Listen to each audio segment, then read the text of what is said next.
గుజరాత్లో అధికార పీఠాన్ని హస్తం చేసుకోవాలని కాంగ్రెస్ పార్టీ భావిస్తోంది. తద్వారా ఢిల్లీ పీఠాన్ని అందుకోవాలని ఆ పార్టీ వ్యూహాత్మకంగా అడుగులు వేస్తోంది. దీంతో మోడీ పాలనకు చర్మగీతం పాడేందుకు భవిష్యత్తు ప్రణాళికలను సిద్ధం చేసుకునేందుకు ఆ పార్టీ వడివడిగా అహ్మదాబాద్ వేదిక నుంచి శ్రీకారం చుడుతోంది.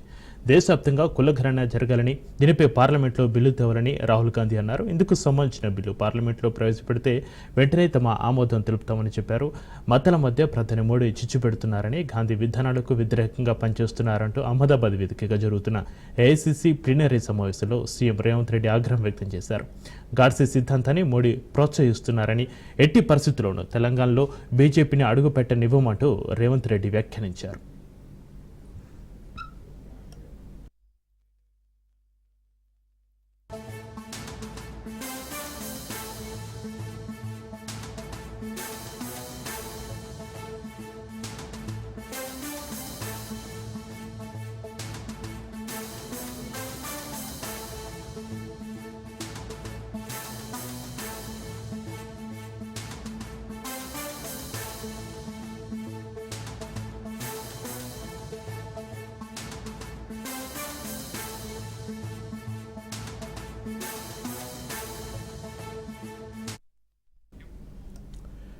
గుజరాత్లో అధికార పీఠాన్ని హస్తం చేసుకోవాలని కాంగ్రెస్ పార్టీ భావిస్తుంది. తద్వారా ఢిల్లీ పీఠాన్ని అందుకోవాలని ఆ పార్టీ వ్యూహాత్మకంగా అడుగులు వేస్తుంది. దీంతో మోడీ పాలనకు చర్మగీతం పాడేందుకు భవిష్యత్తు ప్రణాళికలను సిద్ధం చేసుకునేందుకు ఆ పార్టీ వడివడిగా అహ్మదాబాద్ వేదిక నుంచి శ్రీకారం చుడుతుంది.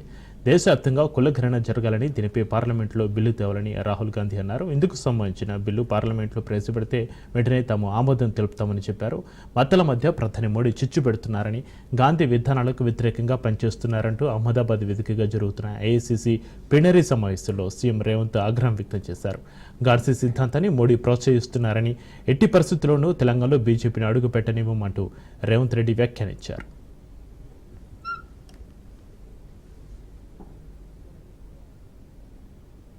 हैरान हो जाओगे। रेवंत रेड्डी जी ने बोला मगर डिटेल में नहीं गए, और मैं जानता हूं कि जो तेलंगाना की हालत है वो इस देश के हर प्रदेश की हालत है।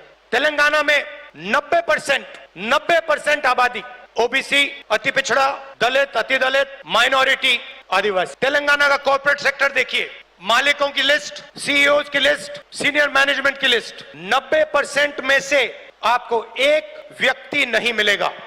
90% की भागीदारी तेलंगाना के कॉर्पोरेट सेक्टर में है ही नहीं। आजकल 21वीं सदी में मजदूर को गिग वर्कर कहा जाता है। वो घरों में खाना ले जाते हैं, घरों में खाना पकाते हैं, पिज्जा ले जाते हैं, अमेज़न की डिलीवरी ले जाते हैं, धूप में ले जाते हैं, सड़क पे मरते हैं। तेलंगाना में उनकी लिस्ट निकाली, सारे के सारे या ओबीसी या दलित या आदिवासी। अब तेलंगाना में जाति जनगणना ने एक बिल्कुल नया औजार दिया है। तेलंगाना में हम सचमुच में विकास का काम कर सकते हैं। तेलंगाना में हम पिन पॉइंट एक्यूरेसी के साथ भागीदारी के बारे में हर सेक्टर में आपको बता सकते हैं। और मैं खुश हुआ कि जाति जनगणना होने के एकदम बाद हमारे चीफ मिनिस्टर ने और हमारी टीम ने ओबीसी रिजर्वेशन को 42% तक पहुंचा।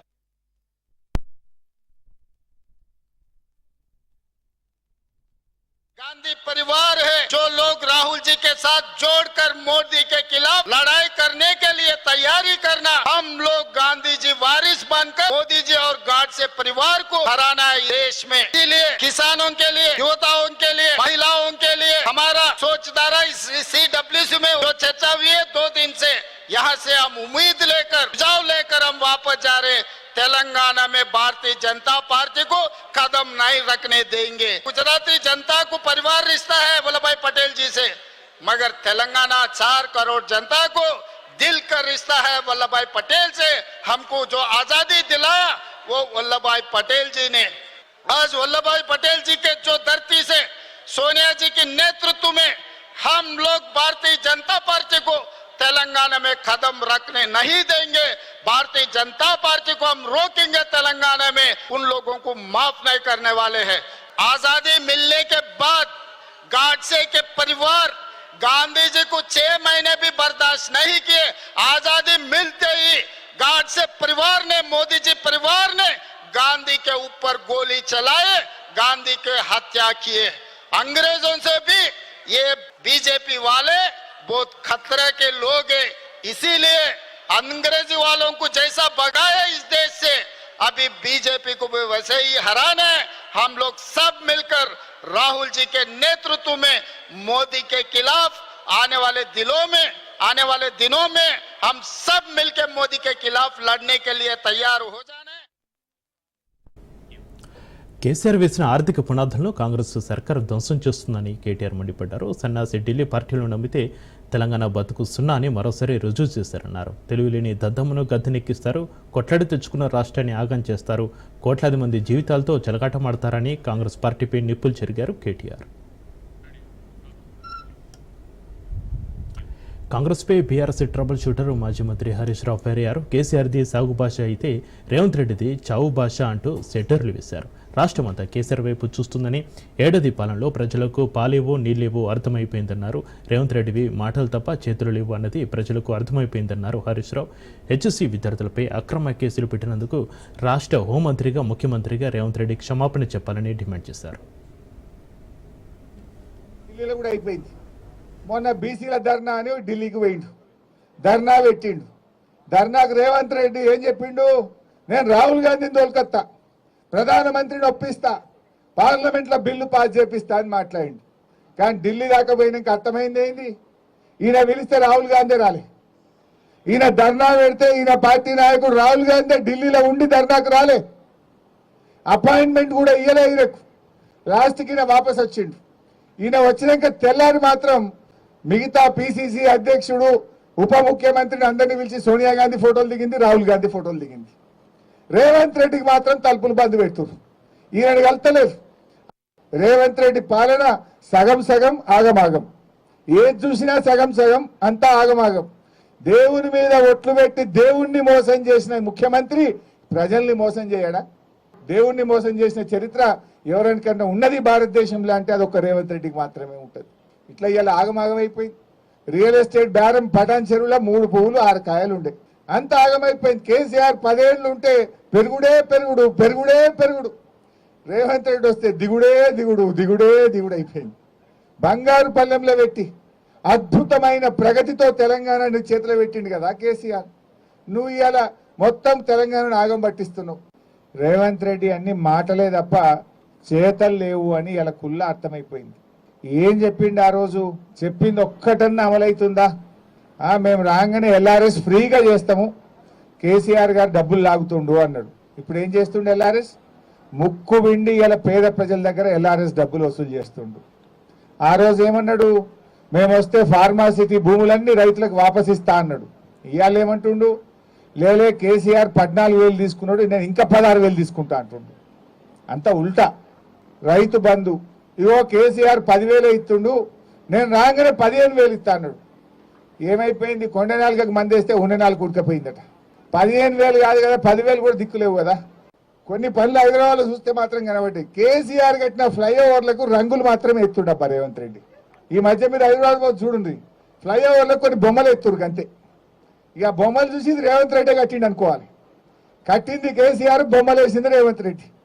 రేవంత్ రెడ్డి వచ్చినాక ఏమన్నా కనబడ్డాయంటే హైదరాబాద్లో కొత్తగా ఆ ఫ్లైఓవర్లకు బొమ్మలు మాత్రం కనబడుతున్నాయి, ఏం కనబడతలేవు. కేసీఆర్ కట్టించిన డబుల్ బెడ్రూమ్లకు 3 రంగులు వేసి పరిస్థితి, వాళ్ళే కట్టినట్టు. కట్టింది కేసీఆర్, 3 రంగులు వేసి మేమే కట్టినామంటారు. రేవంత్ రెడ్డి పాలనలో ఇవాళ ప్రజలకు అర్థమైతా ఉంది. మళ్ళీ బీఆర్ఎస్ రావాలి, మళ్ళీ కేసీఆర్ రావాలని చెప్పి ఇలా ప్రజలు మన వైపు చూస్తూ ఉన్నారు. విశ్వేశ్వరరెడ్డి నివాసంలో హెచ్ఎస్సీవీసీతో ఈటల రాజేందర్, రఘునందన్ రావు భేటీ అయ్యారు. హెచ్ఎస్సీవీసీ రిజిస్టర్తో మాట్లాడి వివరాలు తెలుసుకున్నారు. కంచగచ్చిబౌలి భూముల వివాదంపై ఎంపీల సమావేశం నిర్వహించారు. వాస్తవాలు తెలుసుకుని ప్రజల ముందు ఉంచుతామంటున్నారు బీజేపీ ఎంపీలు.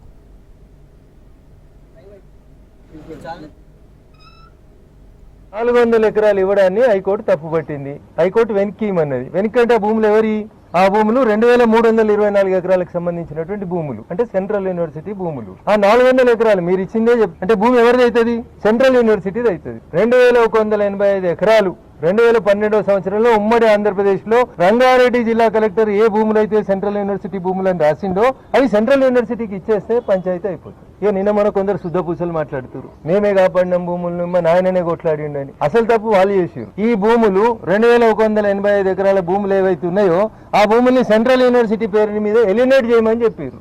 ఇలా చెప్తుండొచ్చు కోట్ల కేసు ఉంది కాబట్టి ఎలినేట్ చేయలే. కోట్ల కేసు 400 పక్కన పెడితే మిగతా 1785 ఎకరాలన్నా సెంట్రల్ యూనివర్సిటీ కాంపౌండ్ వాళ్ళు కట్టాల్సింది ఉండే కదా అప్పుడున్నటువంటి టీఆర్ఎస్ ప్రభుత్వం. నీళ్లు, నిధులు, నియామకాలు, మా భూములు మాకే, ఇది కదా తెలంగాణ పంచాయతీ.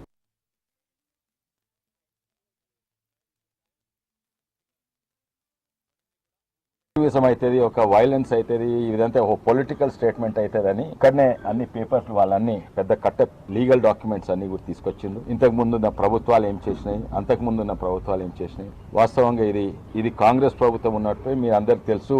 2324 ఎకర్స్ భూమి కాంగ్రెస్ ప్రభుత్వమే ఇది అలాట్ చేసింది హైదరాబాద్ సెంట్రల్ యూనివర్సిటీ. దాని తర్వాత ఎన్నో సంస్థలకు మళ్ళా ప్రభుత్వం వాపస్ తీసుకుంది. మీకు ఐఎంజీకి ఇచ్చింది, అది తెలుసు. కేసు మొన్న గెలిచింది, అది తెలుసు. కొంత భూమి దీంట్లో నుంచి గచ్చిబౌలి స్టేడియం పోయింది, నవోదయ స్కూల్ పోయింది, కొన్ని ప్రైవేట్ వ్యక్తులకు పోయినాయి, టీఎన్జిఓ కాలనీకి పోయింది. ఎన్నో కారణాలు, ఎంఆర్ఓ ఆఫీస్ వచ్చింది, మున్సిపాలిటీ ఆఫీస్ వచ్చింది, బస్ స్టాండ్, ఇవన్నీ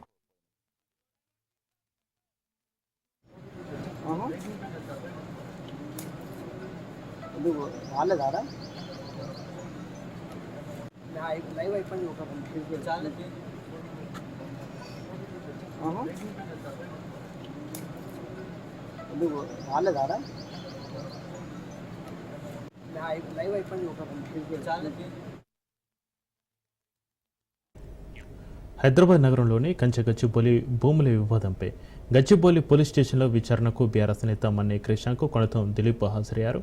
హెచ్ఎస్సీ భూముల విషయంలో తప్పుడు పోస్టులు పోస్టు చేయడంతో పోలీసులు కేసులు నమోదు చేశారు. ఏఐ ఉపయోగించి ఫేక్ వీడియోలు ప్రచారం చేశారని గచ్చిబౌలి పోలీసులు నోటీసులు ఇచ్చారు. దీంతో కేసులు ఫైల్ చేసిన పోలీసులు బీఆర్ఎస్ నేతలను విచారించారు. ఏఐ పోస్టులపై ప్రశ్నించారు.